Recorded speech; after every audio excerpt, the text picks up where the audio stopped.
Welcome to the world of probiotic foods. This is Cultured Food Life with your host, Donna Schwenk. Welcome, everybody. I'm glad you're here. And I want to start today's podcast off with a story. I want to take you back. It's really interesting because a lot of my journey with food started when I was very, very young. And I didn't really correlate all of those things that happened to me until I was a grown woman. But it's interesting when you look back on your life at some of the things that shape your life. And I had an experience when I was 12 years old. And I was taking a school field trip to Gettysburg, Pennsylvania. And this is where the largest battle of the American Civil War was fought, as well as the largest battle that was ever fought in North America took place. And that was in Gettysburg, Pennsylvania. And little did I know that this particular trip would have a tremendous impact on my life. And it would set things into motion that my future self would be doing on a regular basis. And I remember that day, I was really excited. We did a lot of field trips. I grew up in Virginia. I lived in Virginia, and then we moved to Maryland when I think I was in second or third grade. So we did a lot of field trips, and that area is rich in history. And so this one was in Gettysburg, Pennsylvania, and the tour guide led us to a home that was still intact from the Civil War. And this home was held as a shrine to the only civilian killed during the Battle of Gettysburg. And that civilian was a young 20-year-old woman named Jenny Wade. And Jenny Wade, she was a very determined young woman who was really afraid of nothing. And when there was a job to do, she wanted to help. She wanted to be a part of it. And she was, one of the first people that kind of rolled up her sleeves and helped do things for any of the soldiers or for the people that were being affected by this battle in Gettysburg. And it just so happened that her sister was in Gettysburg and she had given birth. And so Jenny Wade went there to care for her sister and the new baby. And she still found time while she was caring for her sister and her new baby to bake bread all day long for the soldiers and the nurses. And on July 3rd, 1863, that day was a very quiet day. There was nothing but silence coming from the battlefield. It didn't have a lot of activity going on. But as the day wore on, there began to be a few more gunshots, and many of the civilians they would go down into their cellars or shelters when they would hear that. But Jenny, instead of hiding, decided to keep baking bread and biscuits for the soldiers. And it was on that day that Jenny was kneading dough in the kitchen when a rifle bullet pierced 2 doors and claimed her life.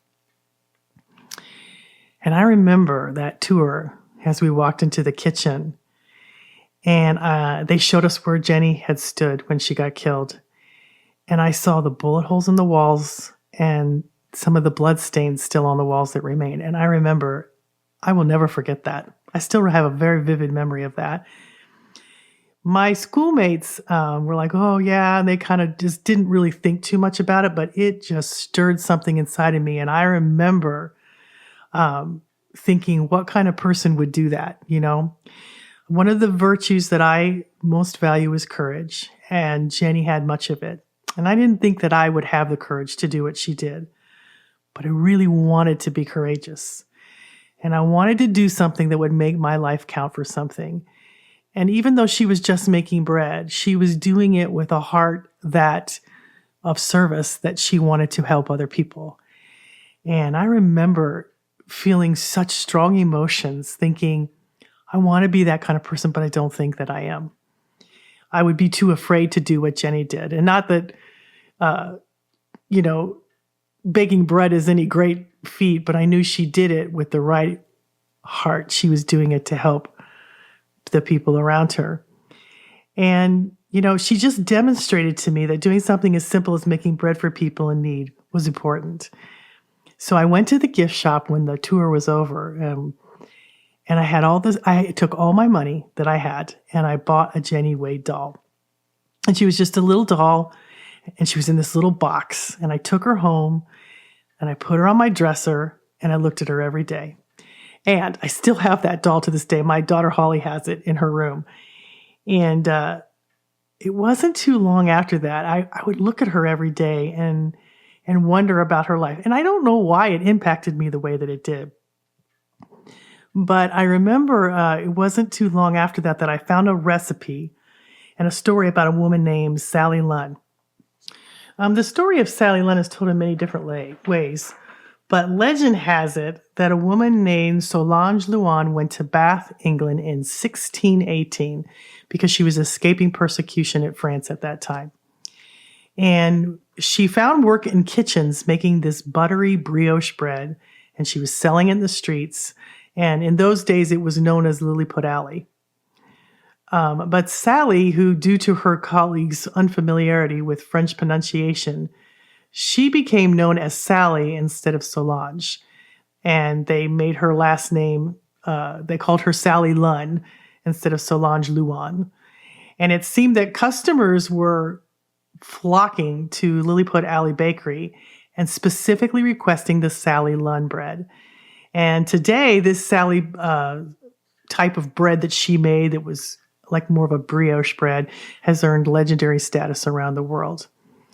And I remember reading the stories about Sally, and I was really intrigued by it.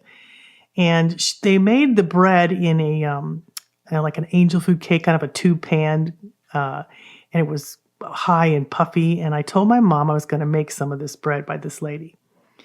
And my mom was not a bread baker, but she encouraged me to try it, even though she had never made it herself. And I will never forget the day that I pulled that first successful loaf out of the oven. I was only 12 years old, and it felt like a huge deal to me. And I had done it all by myself, just by following a recipe. And it made me feel so proud, and maybe not courageous, but it was a beginning for me. I found a lot of joy in food and recipes, and that planted a seed that changed my life forever. And from that day to this, I've learned much about not only making bread, but cooking and recipes.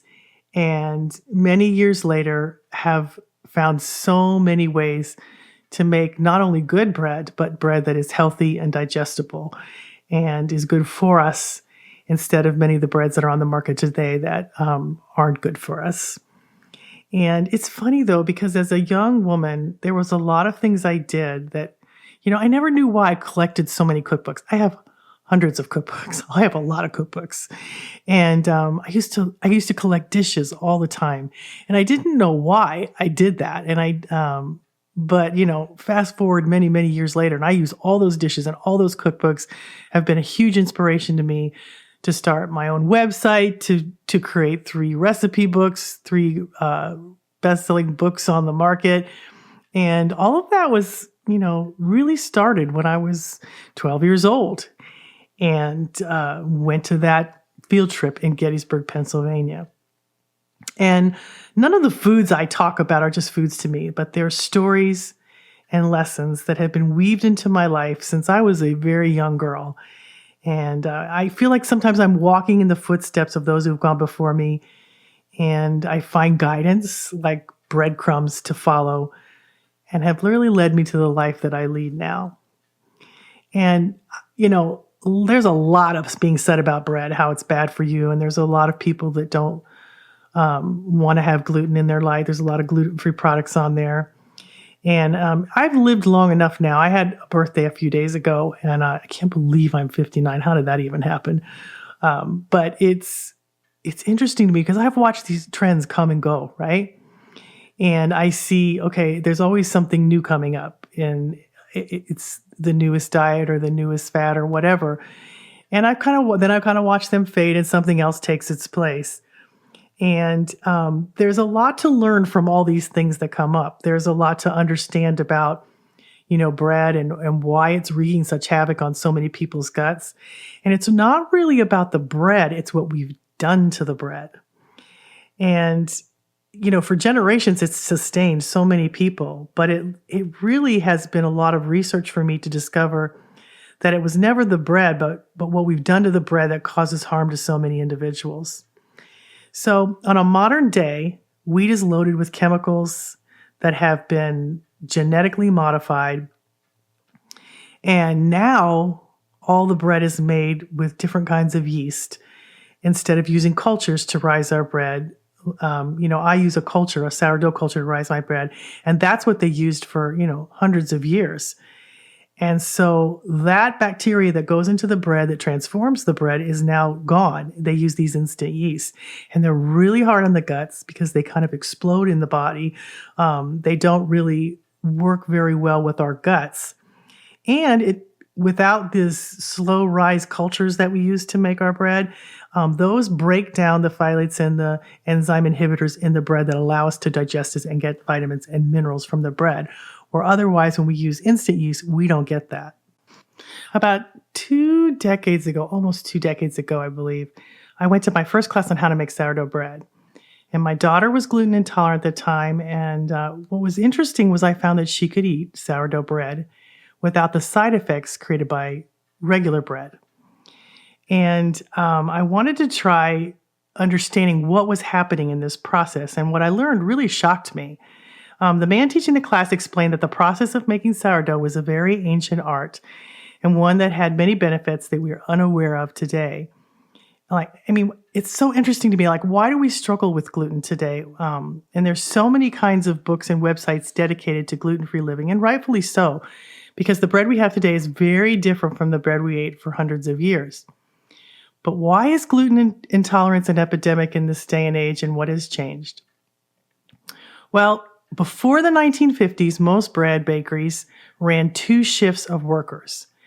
And the dough was fermented throughout the night, very long and slow process using a culture, a sourdough culture, or they called them leavens. There was all different names for them, but they were all cultures that contained the lactobacillus and was slowly rising the bread, breaking it down. And it was necessary for bread to be properly digested. This slow process is necessary for bread to be properly digested. And in the process of making sourdough bread, the bran and flour is broken down during the long rising time, and it releases nutrients into the dough. And only when wheat gluten is properly fermented or sprouted is another way to achieve this, like when they have sprouted breads, is it really healthy for human consumption? When it's not, it's potentially one of the most highly allergic foods we can eat. And the phytic acid in grains need to be 90% neutralized in order for the minerals to be absorbed by the human body. When you naturally ferment or sprout bread, you eliminate all the phytic acid. And about 90% of the phytic acid remains in the bread when you use instant yeast, unless it's sprouted bread. In their efforts to increase profits and speed up bread making process, bakers began using new techniques that only took 3 hours to make a loaf of bread. And nowadays it can take even an hour to make with the new yeast, instead of using the old ways where the slow rise breads using a culture was used.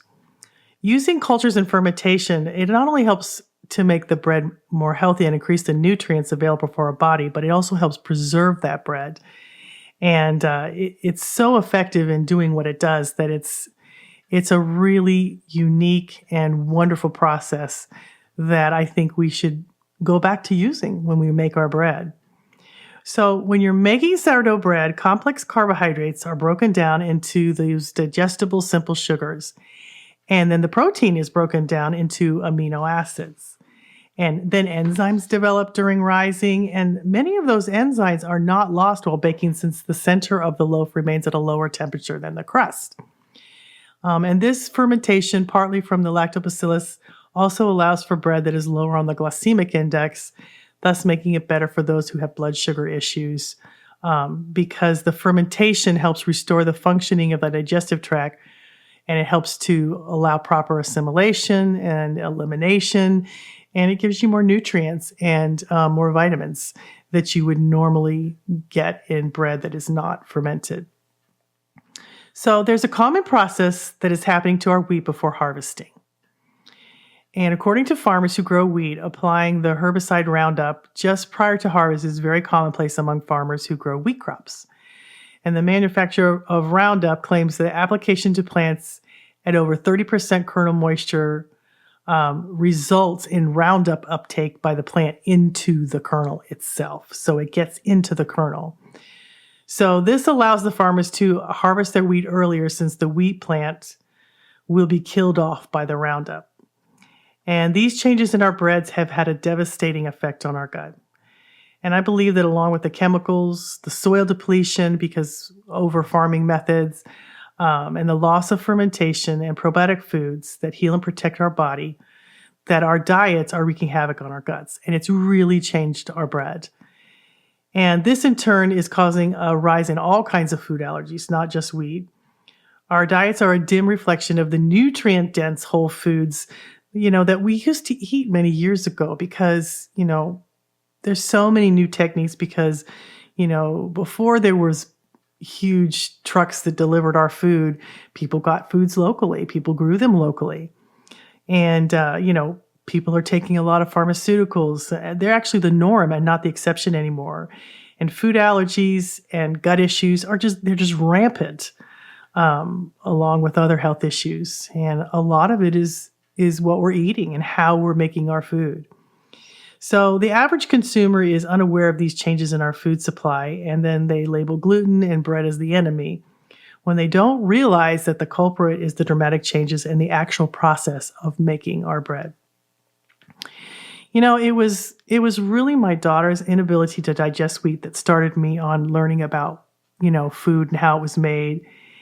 And it really transformed me when I understood the process of sourdough bread, and people who came to my classes and website were experiencing the same result. When they were eating breads with sourdough cultures or even sprouted breads, those who were gluten intolerant seemed to do better and well on these. Now, let me put this in here. Not everybody who is gluten intolerant can handle this right away. They need to heal their guts with cultured foods. They need to heal their microbiome because sometimes if your gut's really severely damaged, you need to stay away from this food until you heal the gut and allow yourself to get the more bacteria strains in your gut that allows you to properly digest and assimilate these foods. Or there's an alternative to this, and that is Einkorn sourdough bread, which I absolutely love and teach people how to make. It's missing the protein that is hard for those who are difficulty handling gluten. And it's usually when they're testing for gluten allergies, they're testing for the D genome. That's the allergy test. They look for that to see if that's a problem in the bread. Well, Einkorn sourdough bread does not have that. It's an A genome, so it's the most ancient wheat there is, and it's where all other wheat came from before it was modified and changed. And so people really, really do well on einkorn flour bread or anything made with einkorn flour when they struggle with gluten. And I have recipes for that on my website if you'd like to take a look. But while einkorn does contain gluten, it's a different type of gluten. So it allows for digestion and nutrient absorption in a different way. And people really thrive on this. So if you really struggle with it, I suggest that. I can tell a difference even the way my body handles it. It's so better assimilated by my body. It doesn't raise your blood sugar like the others do. It just, across the board, I feel like it's a better digestible product than any of the other breads on the market. I love it. And I also have regular sourdough too, but I love this ancient wheat. I think it's come back. It was almost extinct and somebody brought it back because her daughter had gluten allergies. And she said, I've got to find a way for her to have, she lived in Italy. She was trying to find a way for her daughter to have wheat and discovered this ancient grain. And her daughter thrived on it when she was very, very sick on other types of bread. And I love it. I have these links on my website. Just type in einkorn bread and it'll pop up and show you how to make it. And it's made with a culture too. And it's fantastic flavor. It's made just slightly different just because the wheat is a little bit different, the way that it absorbs water, but it works so well. And I think you'd really, really enjoy it. We love it. We have it all the time. I make tons of stuff with this. And that's another thing. These ancient wheats that we had before we started to change the wheats that they came from. And the reason we did that, for instance, let me explain this. Someone explain this to you. Einkorn wheat is the most ancient wheat. That means that every wheat we have has come from Einkorn wheat. And the reason they changed it and started crossbreeding it with goat grasses and started making other types of wheat was because the yield was very low. It was only a fifth of the yield of the wheat that we get today, and like whole wheat grains and other types of wheat. But they crossed it with goat grasses, which changed the proteins in the wheat, which caused some allergic allergies in people because it changed the way the protein acts in the body. And so, it was basically for money because they wanted to have a higher yield. But these ancient wheats work so well in the body because nothing's been changed about them. They're the purest form there is. And I can tell a difference when I make einkorn. And I usually make a loaf of einkorn bread every week because I really enjoy it. But I also think it's good for my family. And I seem to do better on it than any other bread I've ever had. And so if you're interested in that, you'll have to take a look at my website, and I show you how to convert your sourdough starter to an einkorn one. And I give you a great recipe that's super easy to make. It has a long, slow fermentation. I like to do it overnight. So basically, it takes me about 5 minutes to make. And all my breads like this, where it takes like 5 minutes to put it together, and then I let it sit overnight. Or you could let it sit all day, either one. I let it rise for, the magic number is 7 to 10 hours, because if you have a sourdough culture and you make wheat bread, you need to let it rise and break down the bread for a long, slow period, which can be anywhere from 7 to 10 hours or even longer. And the more you do that, the more digestible the bread is and the easier it is for you. And in the morning, then I bake it. So it's kind of a neat process. So I do it late, like right before I go to bed, let it sit all night, and then bake it in the morning. Or you can do it opposite if you want. But that makes the most digestible bread and the most beautiful bread you'll ever see, because I bake it in a Dutch oven, and it rises, and it looks like a bakery.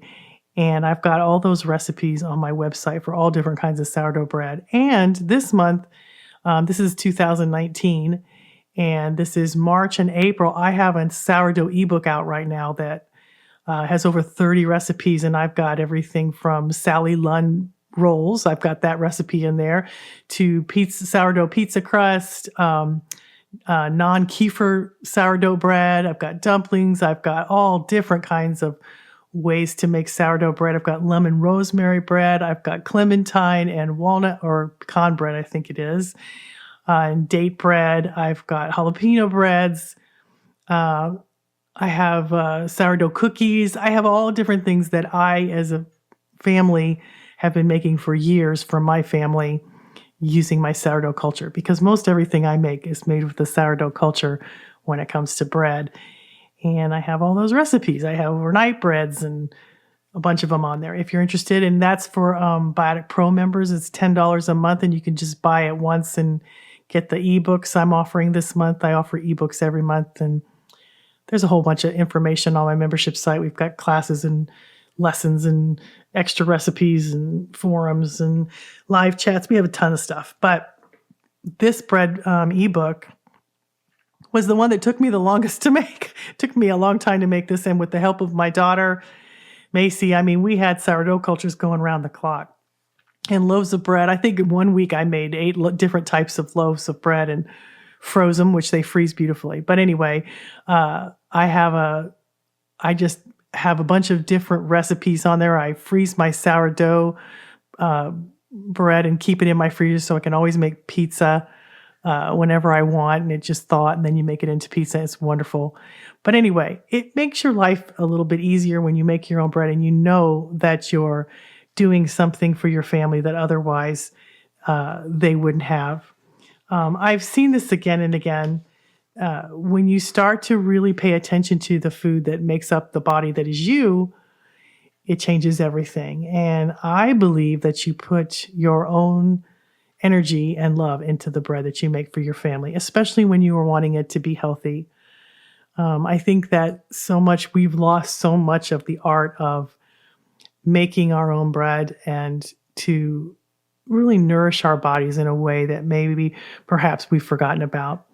It takes a little bit of effort. I'm not going to, make it. It's not like you just stick something other. We want convenience in this day and age, but I think we're starting to go back to the slow foods, because It really does make a difference. Our health has really shown that we're needing to pay more attention to what we eat.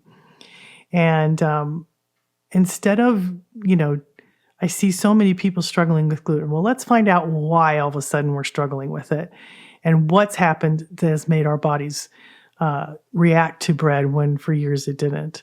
And I think it makes all the difference instead of just eliminating the item, which I don't think is bad if you need to for a while. I do, but I do think you need to address the underlying problem. For years, when I first started with cultured foods, I had high blood pressure and diabetes, and I wanted to know why I had those things instead of just taking drugs to mask the symptoms. Why did my body suddenly create that? What was I doing? What was happening in my life that was causing these problems to happen? And when I addressed that, they went away. And the struggles ceased because I started to understand why my body was giving me those warning signs and why I was having those symptoms. And it's really led me to the most wonderful life you could imagine or I could imagine for myself. I didn't know that I could go from feeling so badly to feeling so good. And the same with my daughter when she had gluten allergies. She had all kinds of allergies. She wasn't just that. She was allergic to everything. And when I fixed her gut and when I'm thankful that she had those problems. Otherwise, I wouldn't have found these breads. I wouldn't have found these foods because I was looking for answers for my family. And when I found them, it changed everything for me. And you and I are 100 trillion bacteria. And that's more than 10 times the cells in our body. And they were placed in us and all around us for a reason. And I think when we pay attention to it and we work with it, it has certainly changed my life and the thousands of people that I help. It has made all the difference for me. I hope this will shed some light on some things for you. And I hope that you'll pay attention to your food and maybe the cells of your body that it's creating. And if it's bothering you and it's, you're having some digestive issues or you're having some allergies, then you really need to take a look at your gut because they've discovered that most food allergies are caused by the fact that you're missing certain bacteria in the gut that's not allowing you to digest your food. When you restore those bacteria, the allergies go away. And I've seen this happen time and time again. So I hope that this will help you. Thanks for listening to me. It's always a pleasure to take a little time out of my day to connect with you. And I hope it helps you because these foods certainly have made all the difference for me. And I hope they help you too. So have a wonderful week and we will see you next time.